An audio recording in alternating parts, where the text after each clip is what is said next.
when they die. You're the most cold-blooded man I've ever seen. How can you have any? You don't eat your pudding!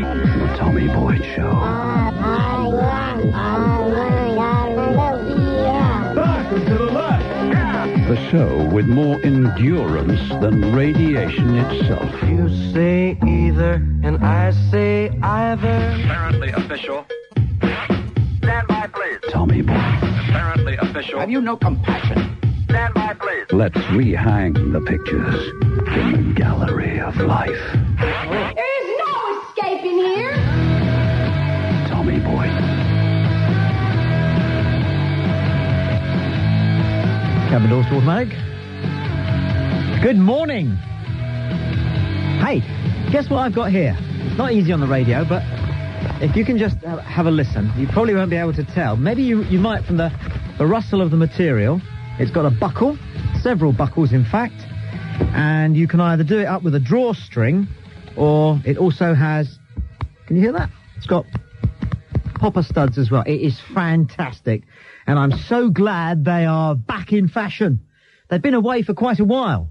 You might just have one knocking about on the top of your wardrobe. If you have, good news. Get it down, dust it off, and get it on. Because corsets are here. They're back in a big, big way.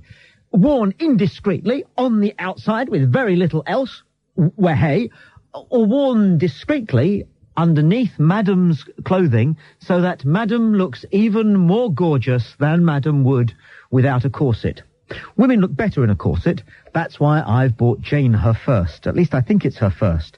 She may have worn them before we got to know each other, but by the time we were up and running as an item, well, you know, her waist was fine then, but to be quite blunt about it, she now needs a corset, and that's why she's getting one.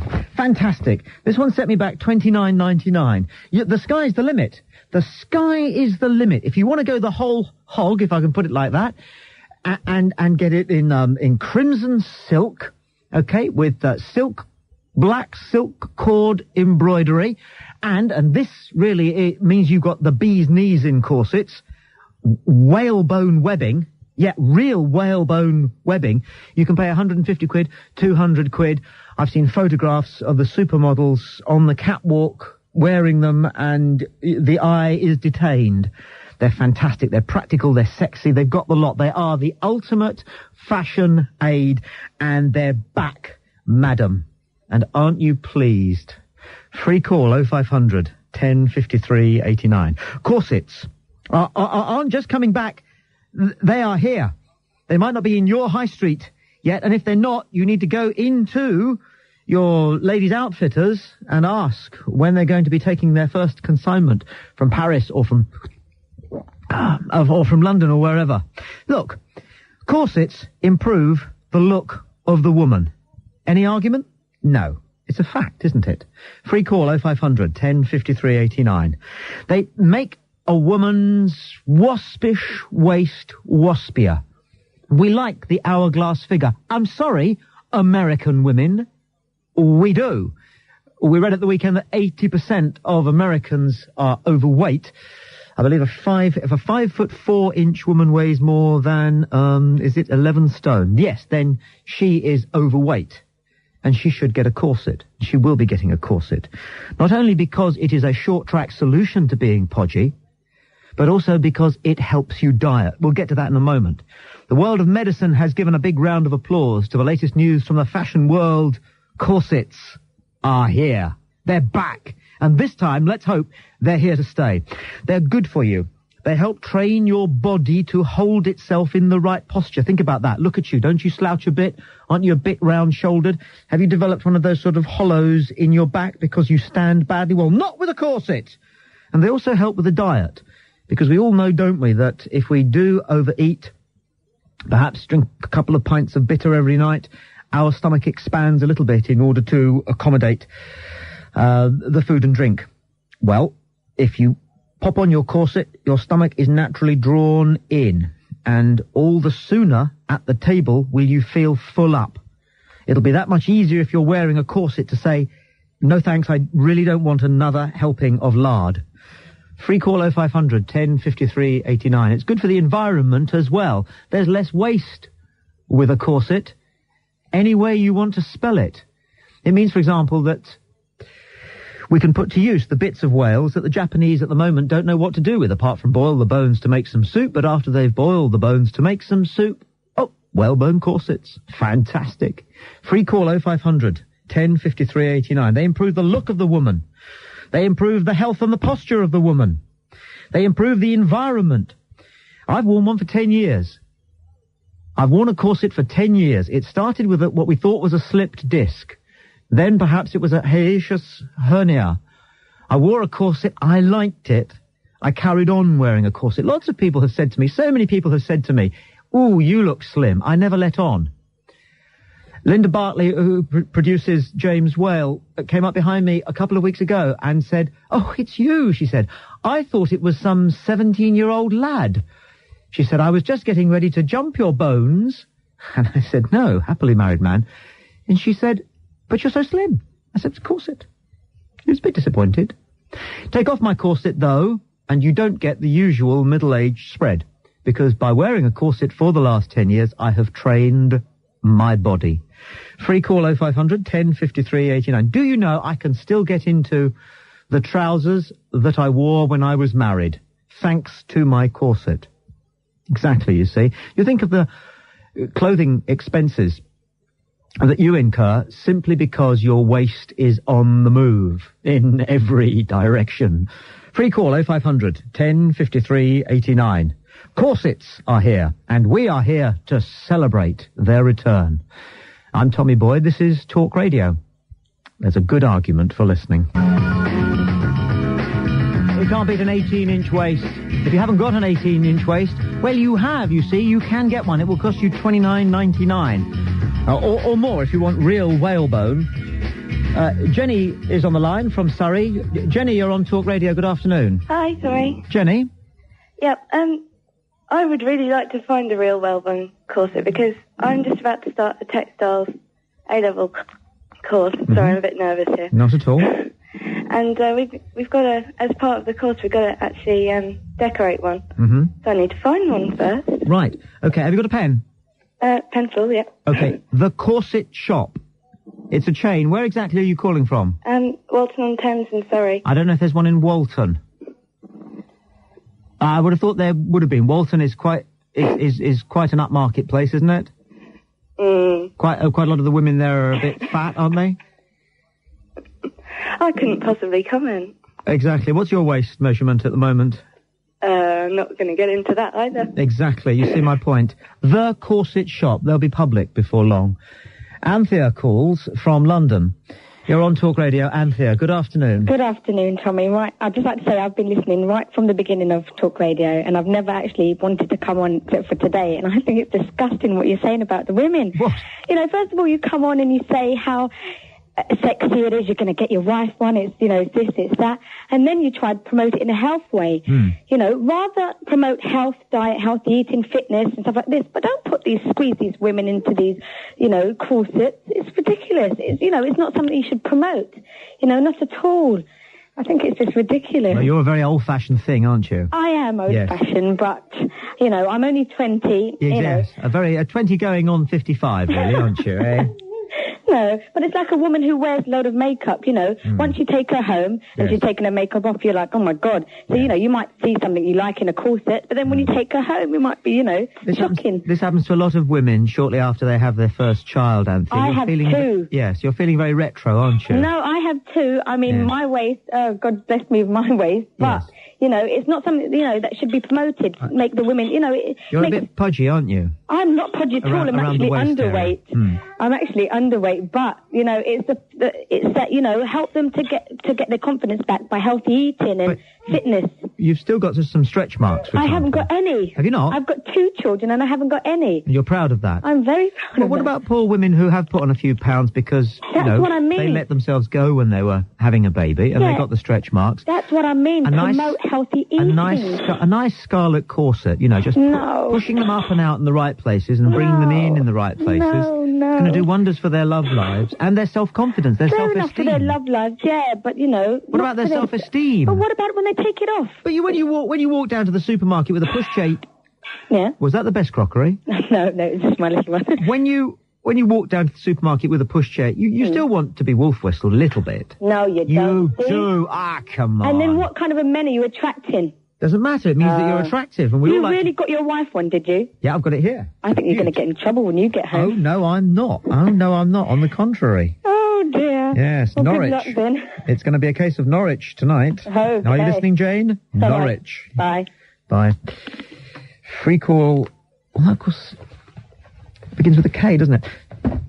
Claire is on the line from London. Claire, welcome to Talk Radio. Hello. Hello. Claire. Have you got me on screen what I do? Have I got you on screen? Yeah, on the screen what actually I work at? No, I haven't, so don't tell me, let me guess. All right. First of all, do the mime. Open the door and let the gentleman in to see the young ladies. You work on the kiosk of a skin show? No. No? No. Open the door for the gentleman to go in to see the young ladies that are all in these lovely corsets. I'll tell you what I read. Apparently, the other thing I've got from the fashion world is that they're now doing a horizontal fly for men. Oh, yes. Now, you're talking about ladies in these lovely... Corsets. Corsets with the silk and the lace and the lovely suspender belt and the black stockings and the high heels. They should give you a clue. Well, keep going. I'm enjoying it.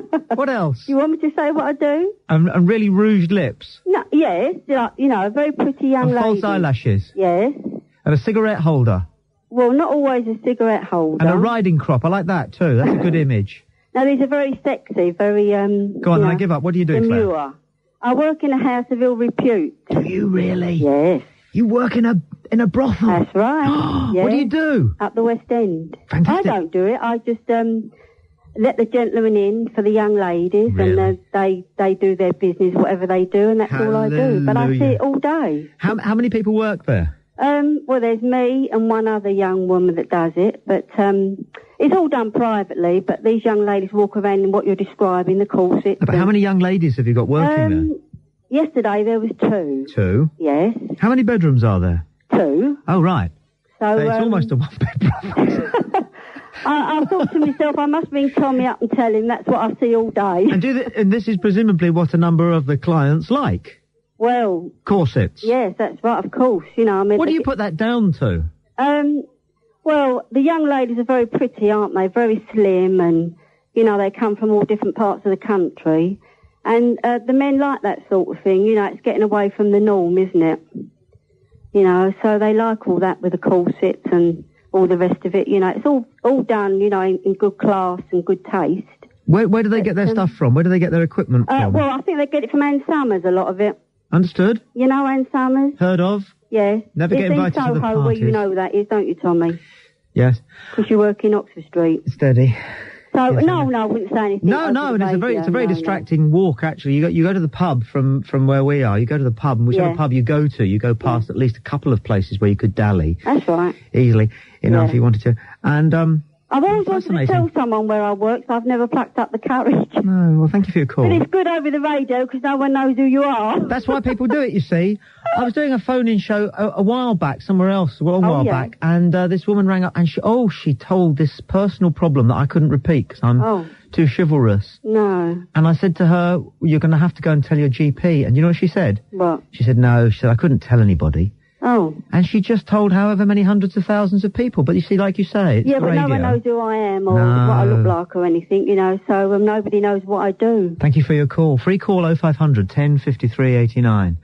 It's interesting, isn't it, why the corset has this allure, especially if you give it its other name, the Basque. We all know why the Basque is called the Basque, because it comes from that region of France and northern Iberia where romance is at a great premium. The word corset, interestingly enough, comes from the Portuguese corsette, which means a sack of fish.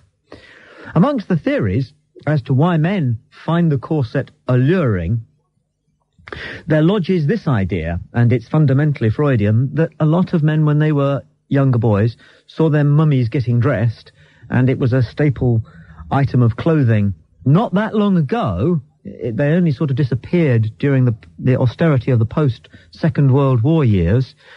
And because Freud was fundamentally right, and a lot of young men do have slight crushes on their mother, even though they don't notice it at the time, they retain an interest in some of the things that they saw their mum wearing and doing. That's one theory. What's yours? Free call 0500 1053 89. But not too much theorising.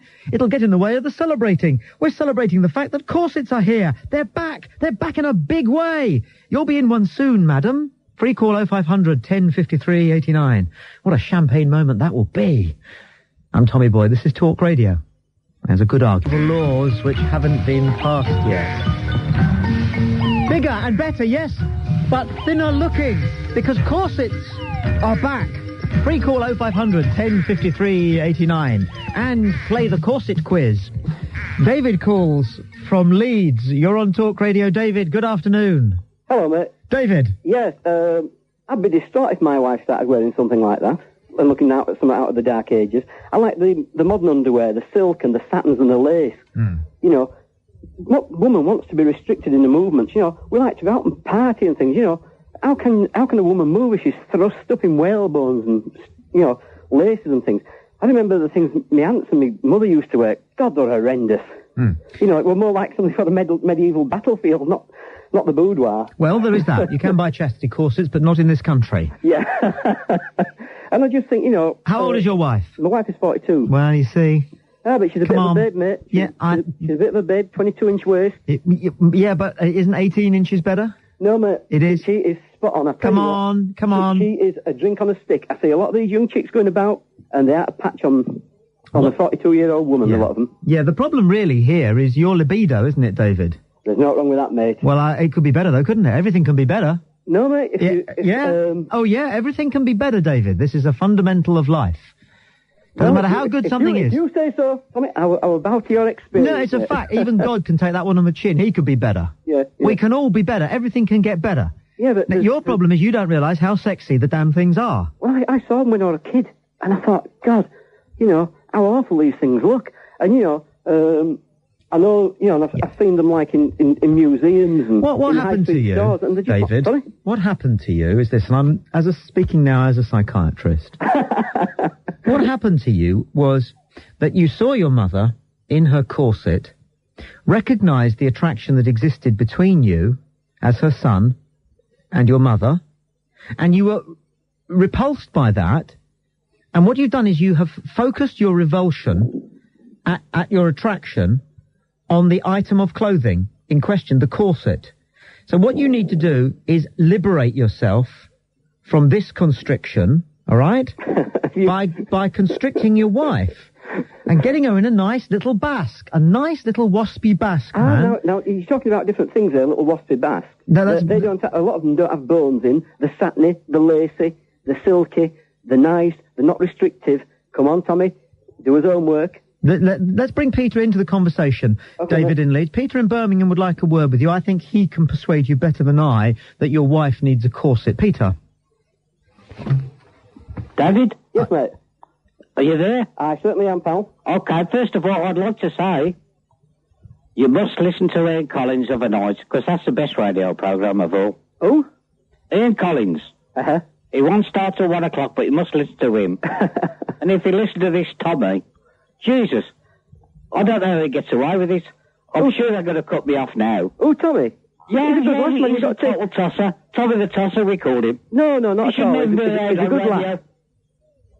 But I quite agree with you, David. The man's a good lad. You don't need restrictions on women. You're quite right.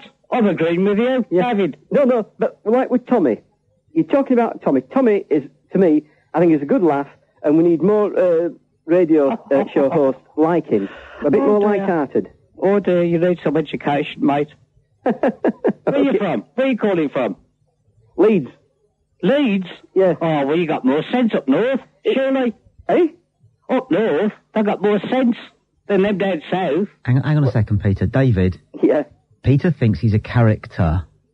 A lot of Brummies do. I think... So just go along with him, because we don't want him to know that he's rather dull and corny and boring. Well, to be honest, Tommy, I'm pleased there's people like you on radio. You're a bit light-hearted, you have a bit of fun, and to be quite honest, that's what radio needs, because otherwise it just becomes boring, same old chit-chat, and you've got to laugh at the world and laugh at yourselves. And, I think that is a bit of what you're about. You're a live wire, David, and I'm really grateful for your call. Okay, mate. Go and get your wife.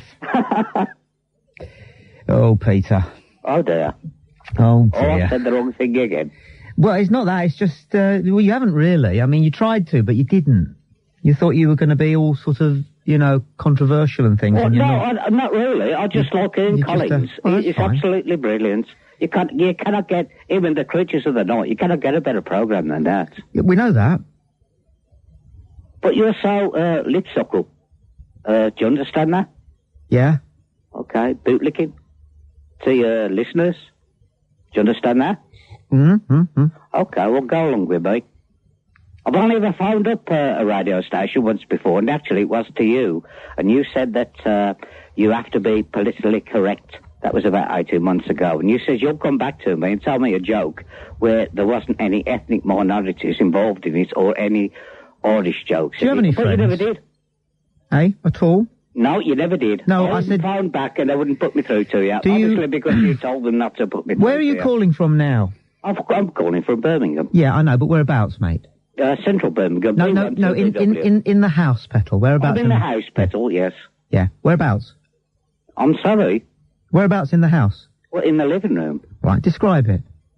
I'm sorry, I don't know where this is going. Just describe it. Well, I've got a Chesterfield settee and armchair. I've got everything's dark oak in the living room. Dark oak? Yes. Right, and what sort of a carpet have you got? I'm not I'm really sorry. I really don't know where this conversation's going. Can you enlighten me? Trust me. Well, just answer the question. What sort of a carpet have you got? Well, it's a deep red. A deep red carpet and red patterned. And dark oak furniture. Everything in the front room is dark oak furniture. And what sort of pictures have you got on the wall? I've got an actual artist's original. Only an amateur artist. And what is it a picture of? It's a wedding present. You've got a wedding present and a piece of amateur art on the wall. What is it a picture of, Peter? It's a picture of a fishing boat. A fishing boat, right? Yes. And what sort of style is it? Is it oil or water or? No, it's palette. A palette knife. Very nice. Very nice. And what sort of a phone is it you're phoning with? Well, this one's an extension, actually. Right. So it's a little bit of an extra. And what can you see from your window? I can see the Edgbaston Reservoir. Yes. Yes. Do you understand? Yes. Do you know the area? Fairly well, yes. If I look out the other window, I'll see the convention centre. Right. Do you know where you are now? Yes. That patronise me. Yes, although that's not where I'm going. No. And what are you wearing today, Peter? Oh, dear. Where are you trying to take me? Well, you're trying to find some hole that you can, I'm just trying to get a picture of you. This person I'm just trying to get... Because he knows I'm a tosser. You are, aren't you? No, you are. Come on. Now, you are, aren't you? You really get the worry murder. God knows how much you're paid, but whatever it is, it's too much. I get paid a fortune compared to you. Sure. Oh, yes, exactly. And that's what it is, isn't it? I'm a qualified engineer. But you see, I'm talented and you're not. No, you're not. That's where there's a misapprehension. You are not talented. You're a lip-suckle. You really turn people's toes up when they listen to you. I never listen to you. I cannot listen to you, and I can't listen to that other bleeding Wally who's on from 9 o'clock till Ian Collins comes on. What are you wearing, Pete? Okay, then, let me tell you. Yep. I'll look down now. I've got dark socks. Yeah. No, nothing on your feet except socks? I've got dark socks. Yeah. I've got pinstripe trousers. I've got, it's a little T-shirt today. Yeah. What's it written on it? No, I do not have nothing written on it. I do not go for designer stuff. Okay. And what do you... multicolored thing. Okay, and now, what do you look like? Well, you'll have to ask, I cannot comment on that, can I? If I told you what I look like, it would be biased. But you can recognise yourself in photographs, can't you? You can go, oh, that's me. You're on the ugly one. Yeah, you are, aren't you? You are. Well, Peter, I mean, in the nicest possible way, hard luck on all of that, because that's awful. And you've made an awful lot of people listen to this programme. Well, I might listen more. Absolutely. Absolutely wonderful, because they're not you. And doesn't matter how down somebody's feeling today, and I get letters from people who, are suffering from depression, or maybe they're in hospital, or maybe they've got difficulties in their private life. But you, Peter, have given everybody a boost. Because whoever we are, and however bad our lives are, however dull our lives are, Peter, all of us this afternoon are glad of at least one thing, and that's that we're not you. So thank you for that. I enjoyed it. That was fascinating. I can see him. I can see him now, shuffling along with a couple of carrier bags, the strings tight with all that cat food. Free call 0500 1053 89. We're celebrating Corsets. They're back in a big way. And they're back now. This isn't about to happen. It has happened. I've got Jane 1 here in front of me this afternoon. And boy, is she going to look good in this tonight and all day tomorrow. Because this corset isn't just for evening attire. This corset is to make you look better during the day, to make you feel better during the day. It'll improve your posture, it'll help you with the diet, and it'll fast-track you to the waist you want, whilst at the same time doing away with the only waist they have in the whaling industry in Japan. Problem solved. What to do with all those whale bones? Free call 0500 1053 89. Gail calls from Norfolk. You're on Talk Radio. Gail, good afternoon. Good afternoon. I disagree. They are not healthy. I have a very bad back. A year and a half ago, I was placed in a plastic jacket, very similar to a corset. It fitted next to my skin, and within 3 months of wearing this thing, I could barely walk. I then had to spend a year and a half with constant physio at the hospital to try to get me moving again. So I disagree. They are not healthy. They might look fantastic on women. They probably do look fantastic on women, but they're very constrictive. They cause an awful lot of problems. You say they're supportive. They're not. This is what it did to me. I'm still struggling even now. As an osteopath, what is your back problem? I have degenerative discs. I've got 5. I've had 2 MRI scans. The first one came up, there was 1 gone. The second one I had came up, there's 5 gone. And it was after they'd found that there was 5 gone that they put me... First of all, they put me in a plaster cast. And my surgeon, the specialist who's in this area, had been to France and seen this and said, oh, yes, this is fantastic. We'll stick all our patients in this who've got bad back problems. And they were doing them one after the other.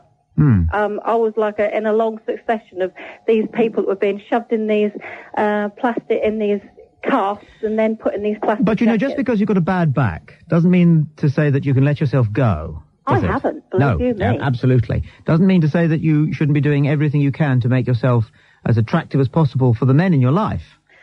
I only have one man in my life. Oh. And that's my husband. I see. Uh-huh. And he wouldn't like to see you in a nice, skimpy little basque? Not at all.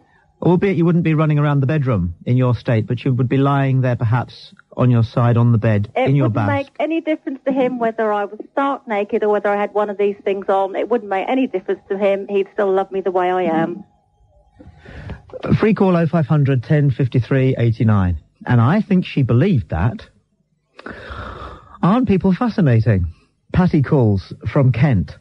Patty, you're on Talk Radio. Good afternoon. Good afternoon, Tommy. Paddy. We're actually wobbling away from the sexiness of corsets, aren't we? Who is? The conversation is. Yes. With this lovely man, called before last, with his dark oak furniture and his red carpet and God knows what. Thing is, Tommy, there are some people who do look sexy in corsets, and then there's people like myself. Yes. Who haven't really got that much to put in a corset. You're quite skimpy. Very skimpy. Well, eat more. Well, pork out. For heaven's sake, Tommy, I'm 51. I've had 4 pregnancies, a hysterectomy, and my son... That's no excuse for not getting a fuller figure. For goodness sake, fish and chips tonight, woman. I have fish and chips. Tonight? My son once told me I needed labels, one saying front and back. Corsets I'd kill to look like waspy-waisted and round hips and things spilling from the top. Not going to work. But, Tommy, I do earn my living as a fiction writer for women's magazines, and I spend all day trying to recreate this. Oh, do you? And thinking, if only. Yeah. And is it the chain that you write for? It's not that one, is it? No. I actually write for, shall we say, the more... Erotic. Sweet and tranquil end of the women's magazine markets, where corsets were practical things. Yes. But I'd still kill. I did buy one once, and everybody laughed. Marvellous. Patty, thank you for your call. You know, they say everybody's got a novel in them. I think everybody thinks they've got, actually, a raunchy novel in them. A raunchy novel. Even Douglas Hurd, the greatest Lord Douglas Hurd, the greatest foreign secretary this country has ever had. Eton and the Guards and the Foreign Office. He wrote a novel, and I read it, and the best bits were the raunchy bits. And boy, they were seriously raunchy. Douglas Hurd, you know, a one-woman man, happily married 30 years and all the rest of it, but my goodness me, the thoughts that he must entertain, cherish, whip up. I'm not getting into details. But if the Foreign Secretary can get away with it, you know, then you can, I can. How is your raunchy novel coming along, Richard in Manchester? You're on Talk Radio. Hi. I own a massage parlour in Manchester. Oh, my God. And corsets are definitely in. The main problem is, if the wives would wear corsets, would take care of themselves, then I'd be out of business. Yes. And women, once they're married, they think, well, that's it, I've got my fella, I've got my 2 kids, there's nothing more to life. And then they think, like, one of your callers turned out and says, oh, you look at anything. Not true. It's a sort of fella who comes out his life, pays a girl.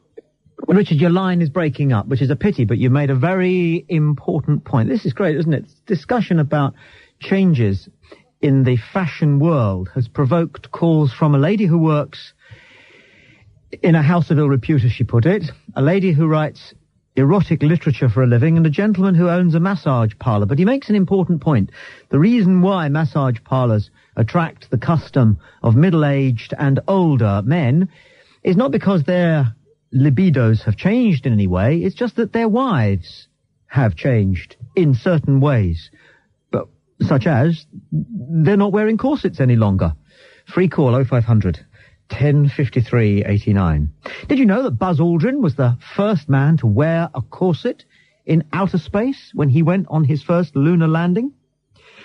That Dizzy Gillespie used a corset on stage to aid his breathing when he was playing the cornet? That the attempted assassination of Ronald Reagan, if you remember that, on the pavement, was only foiled by his bulletproof corset? That Terry Nation got the idea from for the Daleks from his wife's corset, and that the word corset comes from the Portuguese corseta, meaning sack of fish, which I mentioned a few moments ago, and that John F. Kennedy would have survived Dallas if he'd worn a corset on his head. I'm Tommy Boyd, this is Talk Radio. There's a good argument for listening.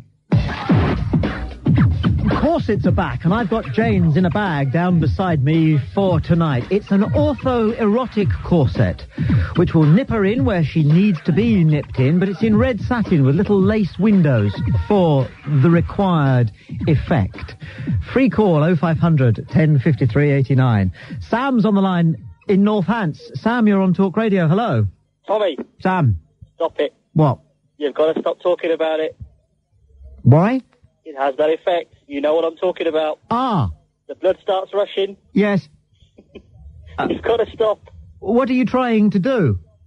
Oh. How many different ways can I answer that question? No, what are you supposed to be doing? I'm supposed to be driving. Ah, and you can't drive, can you? Well, I could, but... I know what you mean. There's an obstacle. I'm with you. So just stop. A very kind respect. Just stop. I think that men should be allowed to pull into a lay-by if that happens when they're on a motorway, or onto the hard shoulder, if I can put it like that. I'm going to go because my mobile battery's dying. All right then, boy. That is a thought. It is difficult to drive under certain circumstances if you're a male, and I wonder if it is legitimate to pull over onto the hard shoulder because your ability to operate the pedals is impaired because of the rush of blood which Sam referred to. It's a discussion that we may raise one day on Street Beat Symphony. Free call 0500 1053 89. Natalie calls from Hertfordshire. Hi, Tommy. Natalie, welcome to Talk Radio. Hi. Hello. I just wanted to say that corsets never went out of fashion in certain circles, and I've got a range of material in front of me going right back to the 40s, and they all feature corsets. And there was a gentleman on earlier who said that women don't like being restricted. I had to disagree with him. Some women do like being restricted, but there's a time and a place for everything. And I wouldn't want to wear a corset every day. And they do actually cause damage because they crush the internal organs. And like I say, I've got this literature in front of me. I have the proof. Because the organs have to go somewhere. And if you squash your waist in too much, then the organs go up or down. And if you're fat as well, the fat's got to go somewhere. You know, either it goes down or it comes up. You don't actually sort of get rid of fat. But the organs simply move up into the body cavity where they used to be before gravity took its toll.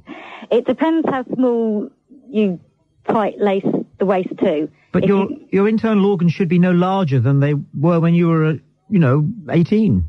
How old are you now, if I may inquire? You don't have to tell me. In my late 20s. I have a picture of you, and that's about where it was.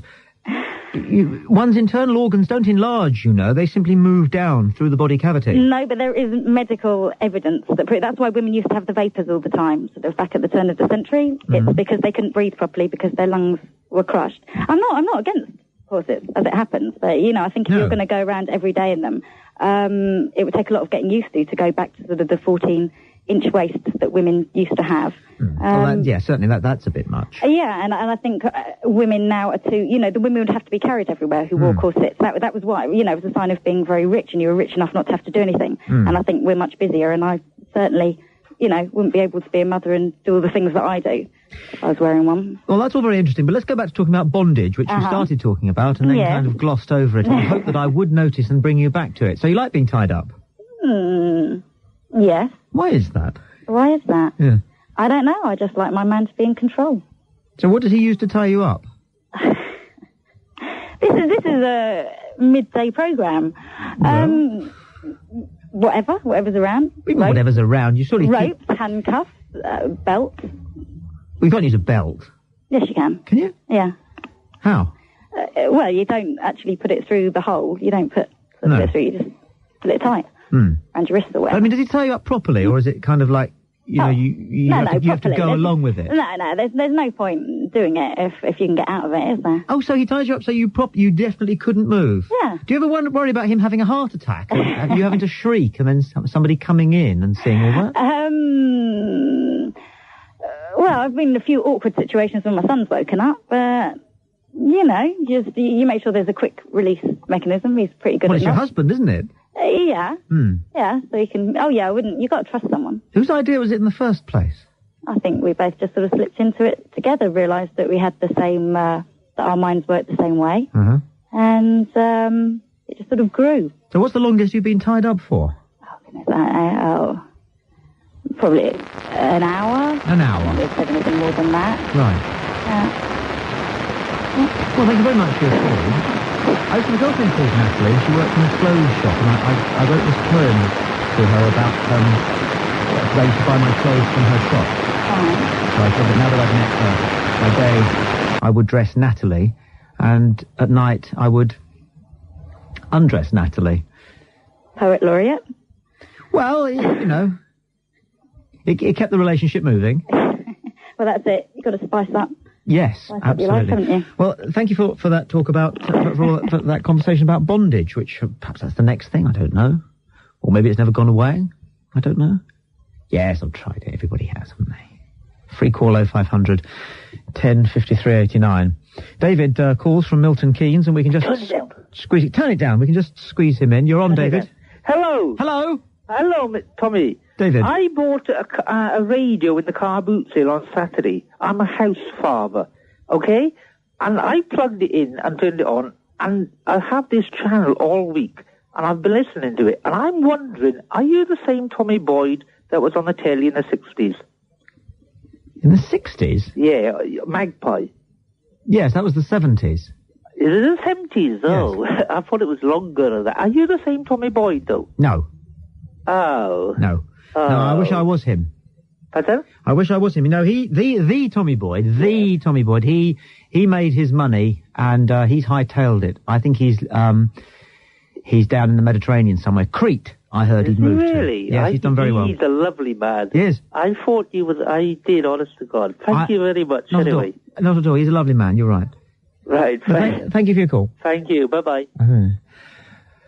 I'm going to need a couple of minutes to think about that. Can we arrange it? Free call 0500 10 53 89. We're talking about corsets, or we were, but the conversation has seriously gone around the houses. We've been to a brothel, a massage parlour, and the home of a lady who writes erotic literature for a living. And a little snash of life there. The life of a house father who's just picked up a car radio in a car boot sale, which was locked to talk radio, who wondered if I'm still the same as I was in the 60s. Isn't life grand? Talk Radio is your station for nationwide... Yes, just in case anybody else is confused, not the Tommy Boyd. If only. Anne calls now from Birmingham. You're on Talk Radio. Hello, Anne. Hello, Tommy. I'll just be very quick, but I've just finished writing a section on a very raunchy novel, and it ended funnily because she got tied up in a corset tapes. Did she? Yes. Oh. Will she struggle free? Oh, do you know? Will the moment be spoiled? Do you know yet? Have you made up your mind No, yet? I haven't. No. I don't always until I get along with it. Where is she tied up with her corset then, with her hands behind her back, in the strings? Oh, no, she got them in a knot. It was a funny bit of it, but it had been getting really heavy, you see. Yeah. And then she got it all knotted up. Oh. So how shall I go after that? So where is she? In her boudoir? Boudoir. She's in her boudoir. And he's dashing off. And she's knotted into her own... She can't get out of them. Corset? Yes. Right. It was rather tight going, you see, but... Oh, yes. It was rather humorous, really, I thought. think so. Well, when is it set, this novel? Oh, it's in Cornwall. No, when? When? In the 18th century. I know. Why is it that so many, so much naughty fiction is set towards the end of the 1800s? Why is that? It's such a vibrant era. I mean, there was everything going on you could possibly imagine. Hmm. Even in politics. It was really funny, in parts. Oh, I don't know. It's pretty funny nowadays, isn't it? You can't beat Bill Clinton or Jeremy Thorpe. Yes, but it's too near the future, isn't it? You want something you can dream on a bit. Yes, it's a wonderland, isn't it? It is adventure, escapism. It's a wonderland, and men rode horses. Can I ask you this? Yeah. I remember reading once that if you want to make someone look attractive, always put them on a horse, because this person wrote, I think it was E.M. Forster. No, it can't have been. He died before they had cars. But anyway, everybody looks better on a horse and worse in a car. Yes, I suppose so, because the women rode side saddle most of the time. Yeah, I think that's ridiculous. Do you think the Queen looks loopy when she's trooping of the colour thing? I think it looks bloody awkward, actually. It looks loopy, doesn't it? Absolutely loopy. But still, they had to get around somehow. They could hold a parasol in a carriage, I suppose. Listen, thanks for your call. I'm going to squeeze Sean in Slough. And Sean, you get the last word on corsets. Oh, I love all that sleazy, tacky stuff. Yeah. I love it. I mean, women often say they love a man in uniform, and what's all this corsetry and lingerie if it's not women in uniform, the uniform of sex? And the sleazier, the better. Well said, yes. And best of all, when a plump woman, a podgy woman, squeezes herself into something where it accentuates her waist and her hips and her thighs and her breast pushed up, it's fantastic, it's lovely. And I can't help it. I shouldn't be ashamed. I mean, listen, God made me this way. It's my world. I'm here. This is my world. And God says to me, when I look at women in lingerie, all that tacky stuff, all that sleaze, my eyes widen and blacken and my breath shortens and my blood rushes around my body, my diaphragm vibrates. It's beautiful. I love it. You are a proud man. Your soul is an iambic pentameter, man. Forget all this shame. You are a hero, and you will live forever. Thank you. I am very grateful for your call. It was quite heroic and beautifully put. And my girlfriend wears it regularly for me. And does she wear lipstick? Oh, yes. Even false eyelashes sometimes. I mean, why not? We're only here once, Tommy. Let's enjoy things. You know what I mean? Everybody calm down. There's too many seized-up English women out there that are compromised by their sexuality. As Marge Simpson said to Homer last night, you know, homie, life is short. And he sat up in his underpants with a bowl of popcorn on his belly and said to her, it is? I'm Tommy Boyd. This is Talk Radio. There's a good argument for listening.